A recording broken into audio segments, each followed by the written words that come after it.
Are you Filipino? Opo. Ako po si Mark Anthony Estrada, taga San Manuel, Pangasinan. Saan na ngayon naninirahan? Actually, naka-base po kami dito sa Tirana. Actually, dito talaga ako nag-work sa The Blossom Matcha. Oh, pwede sumama. Sige naman, pasok. Tara! Actually, tatlo kami ditong Pilipino. Kasama po ko si Melvin tsaka si Kuya Edward yung naka-break time. Okay. Si Elvin. Melvin. Melvin, hi naman. Mag-hi naman tayo. Shout out. Hello, Taga saan sa Pilipinas? Batangas. Batangas. At gano'n nakatagal dito? 7 months. Ano bang kadalasan mga hanap buhay ng mga kababayan natin dito? Dito kami mga nakakilala po namin is hotel cleaners, may mga nito sa restaurant, mga chef at barista.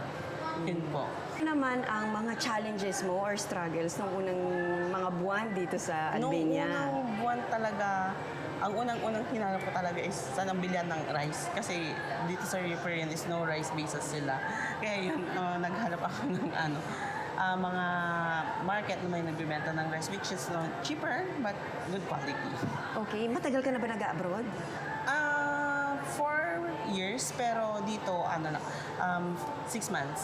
6 months. Yes. Ano naman mapapayo mo sa mga kababayan natin na gusto rin mag-abroad?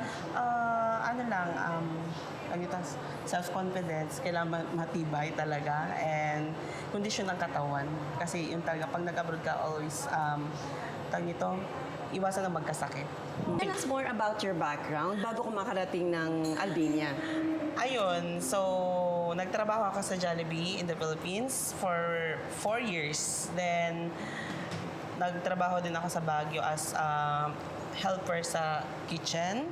And yun, I decided to go in Saudi Arabia. And then, nagstay ako for 4 years doon as barista.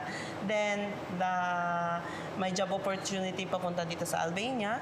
I grab it and andito na ako. Certain training ba na kailangan gawin? Actually, yung ginawa kasi nun sa amin, isa training is for 1 month.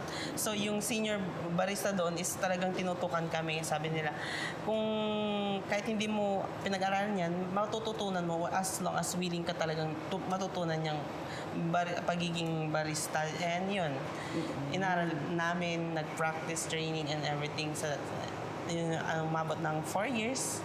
Natuto naman. Okay. Paano ka nagko-cope sa language dito? Ano bang tawag sa language nila?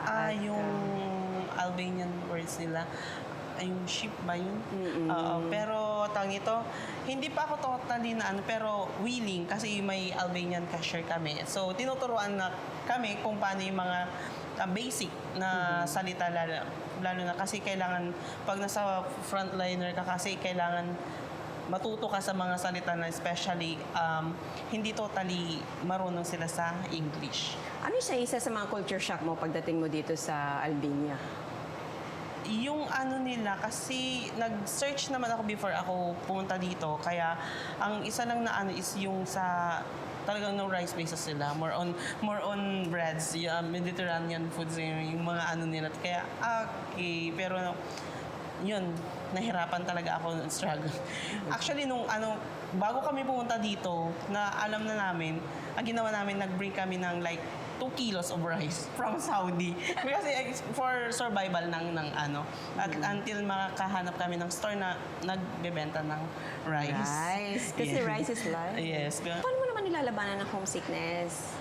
Sanay na po. Kasi kasi sa Saudi 4 years, 1 year, once lang ako nagbakasyon. Kaya tapos, ang naman is, ngayon, very high-tech na kasi through messenger na, video call, ganyan na lang.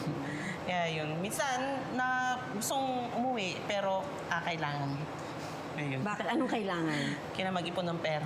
Para susunod, doon na, stay na tayo sa Philippines. Sa tingin mo ba safe mag-travel as a tourist dito sa Tirana, Albania? Yes po, safe. Kasi maraming travelers po from other countries na pupunta dito. Mostly at the south. Pag summer talaga, they go at the south. And maraming foreigners din po na nakikita po na iba't ibang bansa. Pero at least pupunta dito and sinasabi nila gusto nila ang Albania. Paano naman sa gabi? Secured ba? May security ba? May seguridad ba sa gabi pag umuwi? Yes po, Paano? very secured po kasi ako umuwi ako ng around 10 to 11 pero kahit naglalakad ako very secured, na-feel mo pa rin yung safetyness mo, even walang ano. Kasi napaka-respectful ng mga ibang mga Albanians. And shout out sa mga kapamilya sa Pilipinas, sa mga kaibigan.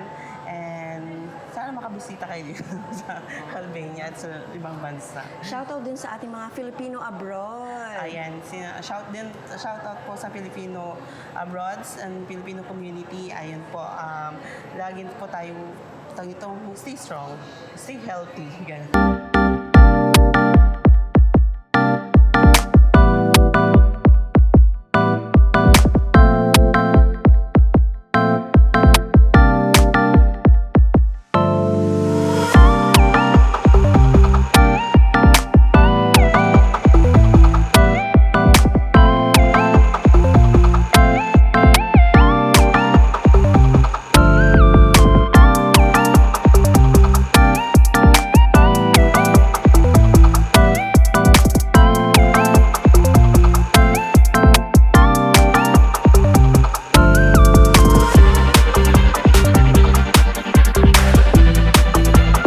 Natin ang ating mga viewers na bumisita dito sa Blossom Matcha. Ayun, sa mga kababayan po namin na nandito sa Albania, lalo na sa Tirana, pwede kayong bumisita dito sa The Blossom Matcha, dito sa Lake Residence, and makikita mo mga Filipino dito na ano. So, you feel nasa Pilipinas ka, ganun.